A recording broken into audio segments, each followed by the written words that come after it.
ہم نے دیکھا what is disability, what is impairment, اور ڈسیبل بچوں کے لیے کیا فزیکل ایکٹیویٹی نہ ہونے کی وجہ سے کئی پرابلمس ہو سکتی ہیں، اور ایسے بچے جو ڈسیبل ہوتے ہیں وہ اس طریقے سے فزیکل ایکٹیویٹی میں پرفارم نہیں کر سکتے یا پارٹیسپیٹ نہیں کر سکتے۔ تو اگر بچوں کو فزیکل ایکٹیویٹی کروائی جائے تو وہ کس طریقے سے ہیلپ فل ہو سکتی ہے، اور اسپیسیفکلی اگر ہم بات کریں ڈسیبل بچوں میں، so benefits of physical activity for disable children, تو جو بچے کسی بھی امپیئرمنٹ کی وجہ سے، کسی بھی ڈسیبلٹی کی وجہ سے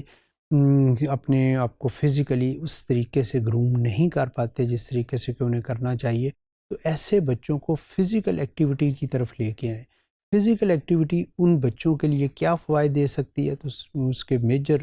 جو ہیں پوائنٹس ہم آپ سے ڈسکس کریں گے کہ اس میں اگر بچے کو، ایسے بچے جو کہ ڈسیبل ہیں کسی بھی وجہ سے، سیریبرل پالسی کی وجہ سے یا اسپائنا بفیڈا کی وجہ سے یا اینی ادر فیکٹر کی وجہ سے، تو ایسے بچوں کے لیے فزیکل ایکٹیویٹی کس طریقے سے ان کو ہیلپ کرتی ہے نارملائز ہونے میں یا نارمل لائف میں۔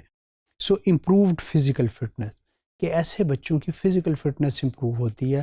اور وہ جو بچے سیڈنٹری لائف سٹائل کی وجہ سے اپنی کنجسٹڈ فزیکل موومنٹ کی وجہ سے پرابلم فیل کرتے ہیں، اور اپنی اس میں ان کی لائف سٹائل سیڈنٹری ہو گیا ہوتا ہے، جب آپ کو اس فزیکل ایکٹیویٹی میں آپ ان کو لے کے آتے ہیں تو وہ بچے جو کہ بعض اوقات اس میں جو ڈسیبلٹی والے بچے ہیں ان میں زیادہ تر اوبیسٹی پائی جاتی ہے، تو وہ چیز ان بچوں میں پھر وہ نہیں آتی۔ اسی طریقے سے وہ ان کی اسٹرینتھ اور انڈیورنس ڈیولپمنٹ میں کوئی مسئلہ نہیں ہوتا۔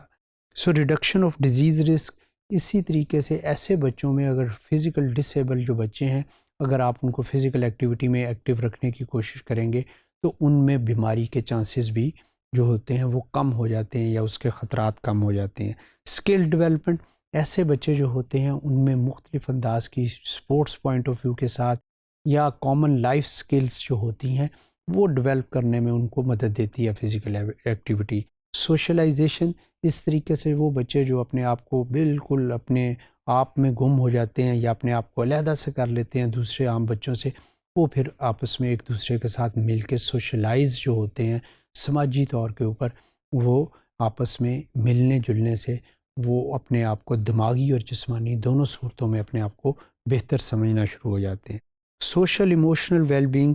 اسی طریقے سے سماجی اور بہبودی طور کے اوپر، جذباتی طور کے اوپر وہ بچے بہتری کی طرف گامزن ہو جاتے ہیں، اور وہ اپنے آپ کو عام بچوں کی طرح جو ہے ٹریٹ کرنے کی کوشش کرتے ہیں۔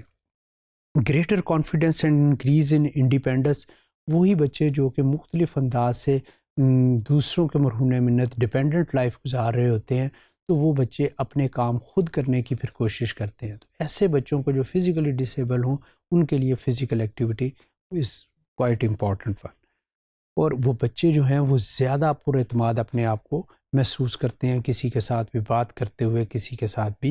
کے ساتھ سامنے آتے ہوئے بھی۔ ڈیکریزڈ باڈی فیٹ، جیسے کہ ہم نے پہلے بات کی کہ ایسے بچوں کے پھر موٹاپے کے آنے کے چانسز، اوبیس ہونے کے چانسز کم سے کم ہو جاتے ہیں۔ Greater attention managing functional decline,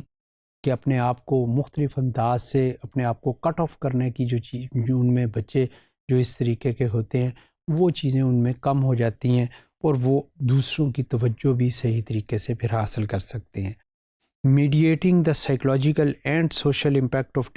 disability, similarly facilitating life skills competencies, improving overall inclusion in family community life, enhancing socialization، کہ وہ ایک طریقے سے کمیونٹی میں مل جل جاتے ہیں، گھل مل جاتے ہیں، اپنی فیملیز میں، اپنے ارد گرد کے جو ان کے پیئرس جو بچے ہوتے ہیں جن میں کوئی ڈسیبلٹی نہیں ہوتی، تو وہ اپنے آپ کو آکورڈ فیل نہیں کرتے۔ تو ایسے بچوں کو فزیکل ایکٹیویٹی میں انوالو کرنا ان کے لیے ایک دعا کی حیثیت رکھتا ہے۔